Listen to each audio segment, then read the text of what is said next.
Mesopotamia की सभ्यता को 3 भागों में बांटा गया था, सुमेरियन, अकादियन और एक था आपका सीरियन।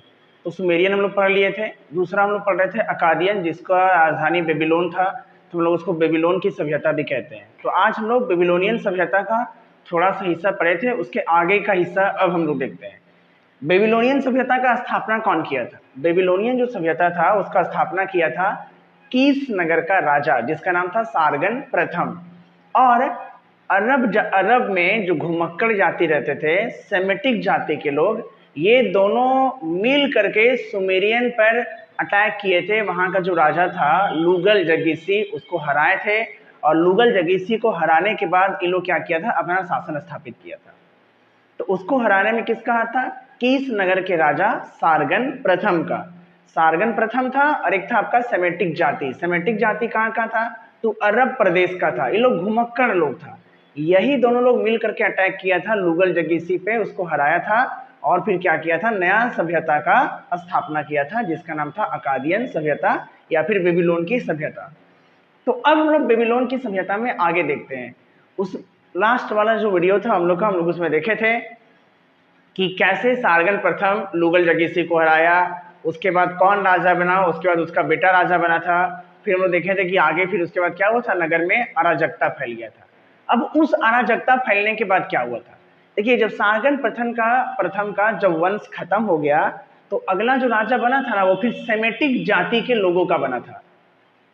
सारगन प्रथम और सेमेटिक दोनों मिल करके क्या किए थे? बेबीलोन की सभ्यता का स्थापना किए थे, अकादियन सभ्यता का स्थापना किए थे। तो पहले शासन कौन बना? शासक कौन चलाया? पहले चलाया आपका सारगन प्रथम। अब सारगन प्रथम का जब पूरा वंश खत्म हो गया तो अब शासन कौन चला रहा है? तो अब पावर आ गया है सेमेटिक जाति के लोगों के पास।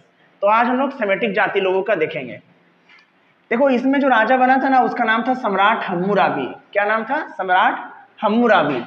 बेबीलोन के राजवंश का संस्थापक सुम अबूम था। बेबीलोन के राजवंश का संस्थापक कौन था? सुमु अबूम था। इसका नाम था सुमु अबूम। यही था जो बेबीलोन का राजवंश का स्थापना किया था। ये सेमेटिक जाति के थे। कौन से जाति के थे? सेमेटिक। अभी हम बात ही कर रहे थे कि सबसे पहले कौन राजा बना था? सारगन प्रथम बना था। सारगन प्रथम के बाद कौन बन गया? फिर आपका सेमेटिक जाति के लोग बना था। तो यहाँ पे हम लोग देख रहे हैं कि बेबीलोन में जो राजवंश का स्थापना किया है वो सुमु अबूम किया है और ये सेमाइट जाति का था। इसके ही वंश में आगे चलकर हम्मुराबी बेबीलोन का एक प्रतापी शासक सिद्ध हुआ। इसी वंश का था वो। ये जो है आपका सुमु अबूम जो संस्थापक था बेबीलोन के राजवंश का, ये लोग सेमाइटिक जाति के थे और यही सेमाइटिक जाति में आगे चल करके एक राजा बना था जिसका नाम था हम्मुराबी। अभी हम्मुराबी जो है ना, बड़ा प्रसिद्ध राजा था, ताकतवर था। इसके टाइम में बेबीलोनियन सभ्यता का बहुत विकास हुआ था। आगे हम लोग देखते हैं इसमें। अब हम्मुराबी बेबीलोन का एक प्रतापी शासक सिद्ध हुआ। कैसा शासक सिद्ध हुआ? प्रतापी शासक, मतलब एक ताकतवर राजा था, पावरफुल राजा था, जो अपने डायनेस्टी का विकास किया था, उसके संस्कृति के, उसके कल्चर को डेवलप किया था, उसको बढ़ाया था, अपने राज्य का विस्तार किया था। ये हम्मुराबी किया था। और ये किस जाति का था? सेमाइटिक जाति का था, है ना। यहाँ पे हम लोग लिखे हम लोग यहाँ पे सेमाइट जाति, ये सेमाइट जाति का था। यानी सारगन प्रथम के बाद सेमाइट जाति के लोगों ने शासन किया था अकादियन सभ्यता पर। हम्मुराबी ने इलैम व अमोर के शासकों को आपदस्थ कर मेसोपोटामिया में बेबीलोन साम्राज्य की स्थापना की। देखो, हम्मुराबी जो है वो इलैम और अमोर जगह का नाम है, यहाँ के राजा को हटा करके खुद मेसोपोटामिया में बेबीलोन साम्राज्य का स्थापना किया था। वो दोनों को हटाना पड़ा था। इसको किसको? इलैम को और अमोर को। इसको हटा करके हम्मुराबी क्या किया? मेसोपोटामिया में बेबीलोनियन साम्राज्य का स्थापना किया। ये था हम लोग का हम्मुराबी के बारे में कि हम्मुराबी कैसे राजा बना, किस वंश का था। ये भी सेमाइट जाति का था, एक प्रतापी शासक था। इलैम व अमोर के शासकों को हटा करके ये क्या किया था? मेसोपोटामिया में बेबीलोनियन साम्राज्य का स्थापना किया था। बेबीलोनियन साम्राज्य का स्थापना किया था। लेकिन बेबीलोनियन सभ्यता का शुरुआत कौन किया था? जिसका नाम था अकादियन, सारगन प्रथम किया था और सेमेटिक जाति के लोग मिल करके किए थे। तो पहले सारगन प्रथम का शासन चला, अब सेमेटिक जाति का शासन चल रहा है। आगे हम यहाँ पे लिखे हैं, हम्मुराबी का समय बेबीलोनियन की संस्कृति का सर्वोच्च काल था। इसने विधि संहिता, कोड ऑफ लॉ, विधि संहिता, कोड ऑफ लॉ का निर्माण किया। यानी विश्व के इतिहास में पहली बार कोई राजा जो है वो क्या कर रहा है, संविधान का निर्माण कर रहा है। ये एक तरह से आप इसको संविधान समझिए। अब जो शासन है इसी संविधान के अकॉर्डिंग चलेगा। तो पहली बार संविधान कौन बनाया था, हम्मुराबी ही बनाया था। इसीलिए इसका जो काल है इसको सबसे सर्वोच्च काल माना गया है हम्मुराबी का, क्योंकि संविधान बनाया। आज तक संविधान का जिक्र नहीं था। हम लोग जो सुमेरियन सभ्यता पढ़े थे तो क्या पढ़े थे, पंडित ही सबसे बड़ा होता था। पंडित जो होता तो भगवान का प्रतिनिधि होता था। उन लोगों को भगवान से बहुत अच्छा जुड़ाव था, भगवान को बहुत मानते थे। और पंडित ही उस टाइम में क्या होता था, नगर का हेड होता था, शासन चलाया करता था, वही राजा हुआ करता था उस टाइम में। लेकिन यहाँ पे हम लोग देख रहे हैं कि जैसे अकादियन सभ्यता आ गया आपका, बेबीलोनियन सभ्यता आ गया आपका, तो हम लोग यहाँ पे क्या देख रहे हैं कि जो सम्राट है हम्मुराबी, ये विधि संहिता का निर्माण किया है जिसको कोड ऑफ लॉ कहते हैं। इसमें कुल 285 धाराएं हैं। कितना धारा है, 285 धारा है। यानी एक तरह से आप समझ लो तो ये पूरा का पूरा संविधान है। सारा शासन व्यवस्था जो है वो इसी के अकॉर्डिंग चलेगा। आगे हम लिखे हैं, हम्मुराबी विश्व इतिहास का प्रथम शासक था जिसने शासन संबंधी, व्यापार संबंधी एवं व्यक्तियों के सामाजिक व्यवहार संबंधी कानून बनाया। पहली बार कानून कौन बनाया था, हम्मुराबी बनाया था। इससे पहले संविधान था ही नहीं उस सभ्यता में। सब राजा जो होता था वो पंडित ही होते थे और सब पंडितों के अकॉर्डिंग चलता था, पुरोहित वर्ग के सब कुछ अकॉर्डिंग चलता था। लेकिन ये पहला राजा था हम्मुराबी जो क्या किया था, संविधान बनाया था। इसमें शासन संबंधी, व्यापार संबंधी, व्यक्तियों के सामाजिक व्यवहार संबंधी हर तरह का कानून इसमें बनाया गया था। तो ये विधि संहिता के बारे में देखें। अब आगे हम लोग देखते हैं बेबीलोनियन सभ्यता के शहरी समाज का स्वरूप। उस वक्त का शहर कैसा था बेबीलोनियन समाज का। देखो हम लोग सुमेर में पढ़े थे ना कि पटेसी था, पढ़े थे हम लोग। लेकिन यहाँ पे क्या है, पटेसी इस्तेमाल किया जाता था 2 या 2 से अधिक नगरों को राजाओं के लिए। जो राजा 2 या 2 से अधिक नगर को जीत लेता था उन्हीं लोग अपने नाम के आगे पटेसी लगाता था। और जो थोड़ा ताकतवर हो जाता था उन लोग क्या करता था, अपने नाम के आगे एनसी लगाता था।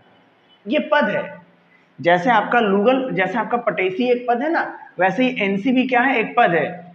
जब यहाँ पे 2 या 2 से अधिक राज को कोई जीत लेता था तो अपने नाम के आगे पटेसी लगाता था। लेकिन अगर कोई बहुत ज्यादा ताकतवर बन गया तो वो क्या करेगा, अपने नाम के आगे एनसी का इस्तेमाल करेगा, एनसी लगाता था वो। एनसी का अर्थ होता है देवताओं का वाइसराय। क्या होता है, देवता का वाइसराय। वाइसराय समझते हैं ना, हेड होता है, एक पद है, ये बहुत बड़ा पद होता है वाइसराय। जैसे इंडिया में आप सुने होंगे वाइसराय, अलग अलग लोग जो शासन किया था अंग्रेजी जमाना में। तो एनसी का मतलब क्या होता है, देवता का वाइसराय होता है। आगे हम लोग देखें, बेबीलोनियन समाज में क्या हुआ था, पुरोहित वर्ग का शासन खत्म हो गया था। अब पुरोहित पंडित शासन नहीं करता था, विधि संहिता बन गया तो विधि संहिता के अकॉर्डिंग ही शासन चलता था। पंडितों को सिर्फ धार्मिक मामलों को देखने के लिए दिया गया था, बस अपना धार्मिक मामला देखेगा, उसी के अकॉर्डिंग काम करेगा। इससे ज्यादा पंडितों का कोई काम नहीं था। वो लोग शासन व्यवस्था में अब नहीं थे। शासन राजा चलाता था, राजा ही सबसे सर्वोच्च हो गया था। और जो शासन व्यवस्था चलता था वो हम्मुराबी विधि संहिता के अनुसार चलता था। यानी कि अब जो भी कानून व्यवस्था था सब इसी संहिता के अकॉर्डिंग था। पंडितों का शासन अब नहीं चलता था, पंडितों का शासन अब खत्म हो गया था। देख रहे थे, बेबीलोनियन सभ्यता में हम्मुराबी के समय बेबीलोन का देवता मद्रुक, देखिए सुमेर में देवता का नाम कुछ और था, बेबीलोन में देवता का नाम कुछ और है। बेबीलोन में जो देवता का नाम है उसका नाम क्या है, मद्रुक। अब यही सर्वप्रसिद्ध देवता बन गया। यानी बेबीलोन का अलग है, सुमेर का अलग है। जब हम लोग असीरिया का पढ़ेंगे तो उसका जो प्रमुख देवता होगा वो अलग होगा। तो बेबीलोन के प्रमुख देवता का क्या नाम है, मद्रुक है। आगे हम लोग लिखे हैं, बेबीलोनियन साहित्य में गिलगेमिस महाकाव्य का प्रमुख स्थान है। ये पहला साहित्य है वहां का, बेबीलोनियन सभ्यता का ये पहला साहित्य है। ये बहुत अत्यंत लोकप्रिय था। अत्यंत लोकप्रिय क्यों था, क्योंकि ये मानव जीवन से संबंधित था, इसलिए बहुत लोकप्रिय था। गिलगेमिस महाकाव्य जो था वो। सुमेरियन सभ्यता का लिपि कैसा था, भाव चित्रात्मक था। लेकिन बेबीलोनियन सभ्यता में क्या हो गया, उस लिपि को फिर साइन के रूप में लिखा जाना शुरू हो गया, यानी सैंबल के रूप में लिखा जाता था। पहले तो भाव चित्रात्मक था, अब क्या किया गया, उसको साइम्बोलिक रूप दिया जाने लगा। ये साइम्बोलिक रूप कब दिया जा रहा था, तो ये मेसोपोटामिया की सभ्यता में, बेबीलोनियन सभ्यता में दिया जा रहा था। सुमेरियन में क्या था, भाव चित्रात्मक था, अब इसको लिखा जाने लगा। कैसे लिखा जाता था, स्लेट के ऊपर लिखा जाता था। स्लेट पे बच्चा लोग लिखा करता था उस टाइम में। आगे लिखे हैं, बेबीलोनियन से ये जो हम लोग का बेबीलोनियन सभ्यता है, इसमें 30 दिन जो होता था 6 महीना का होता था, और अगला जो 6 महीना होता था वो 30 दिन का होता था। मतलब शुरू का 6 महीना 30 दिन का, उसके बाद अगला जो 6 महीना है वो 29 दिन का होता था। और इस तरीके से पूरे साल में 354 दिन होता था। आज कितना दिन होता है? 365 दिन। लेकिन बेबीलोनियन सभ्यता में कितना दिन होता था? 354 दिन होता था। शुरू का 6 महीना 30 दिन का, बाकी का 6 महीना फिर 29 दिन का होता था। तो टोटल कितना दिन हो गया? 354 दिन हो गया। एक महीना में 4 सप्ताह होते थे, आज भी 4 सप्ताह होते हैं, लेकिन आज क्या होता है कि 1-2 दिन जो होता है उसमें थोड़ा एक्स्ट्रा भी रहता है, लेकिन उस टाइम में 4 सप्ताह को ही एक दिन माना जाता था। बेबीलोनियन के लोगों ने ही मानचित्र बनाने की कला का इजाद किया। सबसे पहले मानचित्र इन्हीं लोग बनाया था। मैप जो था वर्ल्ड में, विश्व इतिहास में सबसे पहले कौन बनाया था? बेबीलोनिया के लोगों ने ही बनाया था। बेबीलोनिया का जो सभ्यता था ना, वो 3 भागों में बटा हुआ था। कितने भागों में बटा हुआ था? 3 भागों में। पहला का नाम क्या है? अविलम, ये उच्च वर्ग था। दूसरा का नाम क्या है? मुस्केनम, ये आपका मध्यम वर्ग था। और तीसरा जो वर्ग था उसका नाम था दास। क्या नाम था उसका? दास। पहला का नाम क्या था आपका? अविलम, दूसरा का नाम क्या था आपका? मुस्केनम, और तीसरा का नाम क्या था आपका? दास। तो यहाँ पे हम लोग देख रहे हैं कि ये जो बेबीलोनिया की सभ्यता है इसमें कितना वर्ग है? 3 वर्ग है। कौन कौन? अविलम, मुस्केनम और दास। आगे है, खेती करने के लिए नहरों का निर्माण किया गया था। उस टाइम में जो खेती किया जाता था बेबीलोनियन सभ्यता में, वहां के शासकों के द्वारा नहरों का निर्माण कराया गया था। पशुपालन राज्य की आय का मुख्य साधन था, यानी राज्य में सबसे ज्यादा कमाई किससे आया करता था? पशुपालन से आया करता था। तो ये था हम लोग का बेबीलोनियन सभ्यता के बारे में।